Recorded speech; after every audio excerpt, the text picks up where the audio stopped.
my name is Alex, I'm a patchwork nerd, and we need to talk.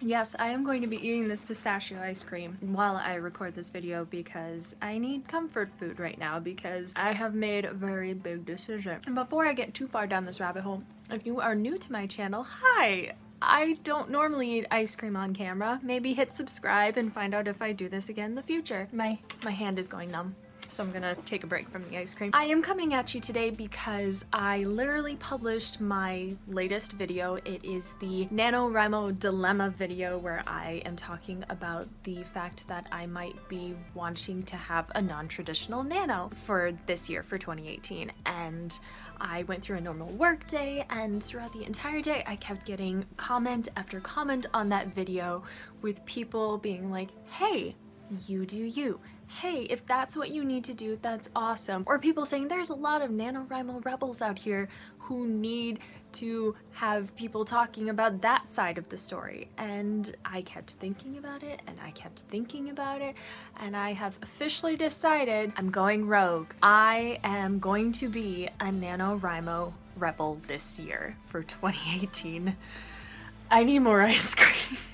For those of you who aren't familiar, Nanowrimo is where you attempt to write 50,000 words in the month of November. Traditionally, it is to start and finish a brand new project. It's usually a first draft, and the 50,000 words is the really big thing. That is the goal you're going for. I'm sorry, this pistachio ice cream is just so good. A Nanowrimo rebel is someone who has decided to not follow the traditional format of Nanowrimo. They might be doing less of a word count. They might be editing. They might be on a 4th or a 5th draft. They might be writing other things like poems and short stories instead of an actual novel. And I have decided that I am going to be working on the 3rd and 4th act of the novel that I have been working on since Nano of last year, titled To Market to Market. In short, my story is a horror, dark fantasy. Think of a dark version of Hansel and Gretel meets Uprooted meets Caraval, and that's pretty much the novel that I am writing right now. And I am in love with this story. And my last video was talking all about the dilemma I'm having because I feel bad pausing this story because I'm currently on draft 2, just finished act 2, and I do a 4-act structure, and I have to pause it essentially wherever I am at the end of October to work on a new project. And then I get all complicated with, okay, do I need to pause right now in October so I can do Preptober?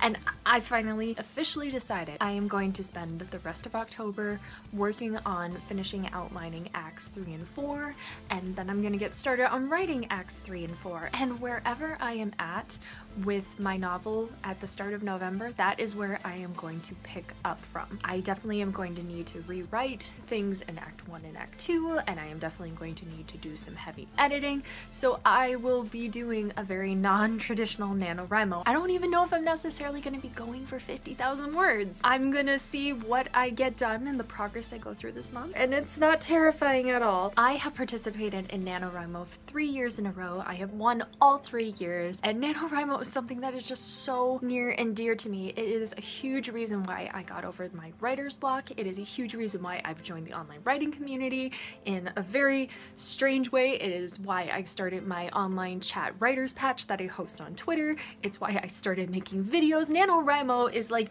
the birth of what you are seeing here. This happened because of Nanowrimo, and I felt so much guilt doing a non-traditional Nanowrimo because 1, it felt like I wasn't having an authentic Nanowrimo experience, and 2, it felt like I wasn't going to be able to help you guys who are participating traditionally in Nanowrimo. But then people pointed out to me that there are so many Nanowrimo rebels who don't get content as often to help them on their journey, and I want to help you guys too. And for those of you who are doing a traditional Nanowrimo, I'll still talk about tips for Nanowrimo. I have learned a ton of things that I can tell you guys, and I made a bunch of Preptober videos last year for 2017, so I really recommend checking those out. I made 4 Preptober videos. I'll link them down below, and I can have best of both worlds, and I'm finally realizing I can do both of these things, and it's gonna be fine, and it's gonna be awesome. So I guess this is my official declaration that I'm in.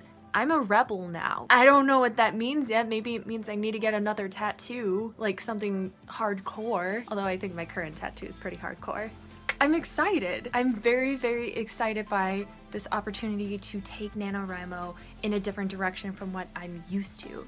And so many people that I really respect have done non-traditional NaNoWrimos. Ariel Bassett, who I love watching her videos, the one year she did just write every day, and she would write poems and short stories and just random journaling think pieces, and that was a beautiful experience. So I think it makes sense for me to embrace going rogue and doing what I need to do. I know if I was doing a traditional project, I'd just be thinking about to market the entire time and going back to it in December. I'd rather just use that energy to work on it in November, especially because November is the month where I feel the most inspired to write. So I should use that energy towards the project that I'm pretty much certain is going to be my attempt at a debut novel. I'm excited.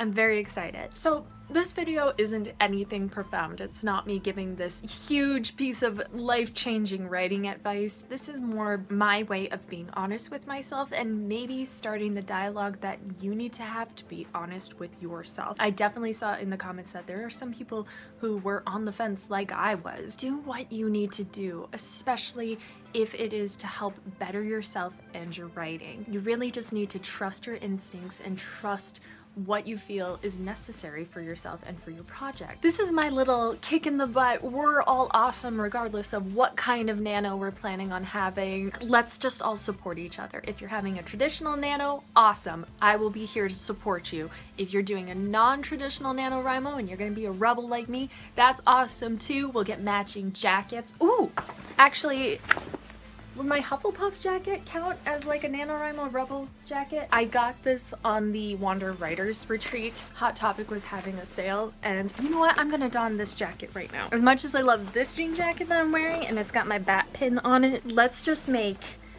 my Hufflepuff jacket the official rebel jacket of NaNoWrimo 2018. If you see me in this jacket, it means it's rebel time or something. I'm so hardcore, it hurts.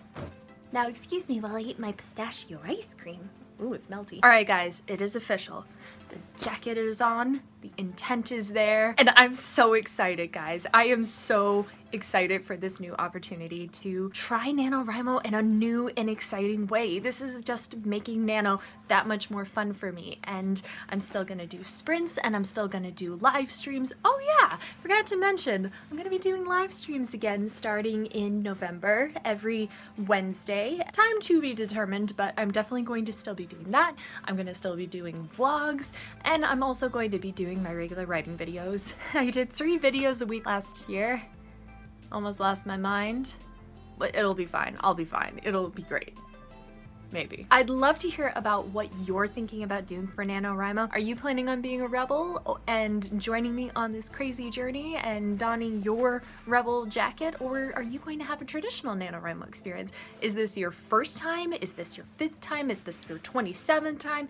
Has NaNoWrimo happened 27 times? I don't think it has. Maybe. Wait, that would mean it was invented like when I was born. I don't think NaNoWrimo was invented in 1990. I want to thank you so much for listening to this ramble. I promise there is more useful, helpful content coming soon. Thank you so much for joining me today. Join me every Sunday over on Twitter at 10 a.m. Central Standard Time for Writer's Patch. Thank you so much to my Patreon supporters. Thank you so much to you guys for watching. And if you're new to my channel, please consider hitting that happy little subscribe button down below and giving this video a like. My dog is falling asleep and he looks adorable. And someone's at my door, so toodles!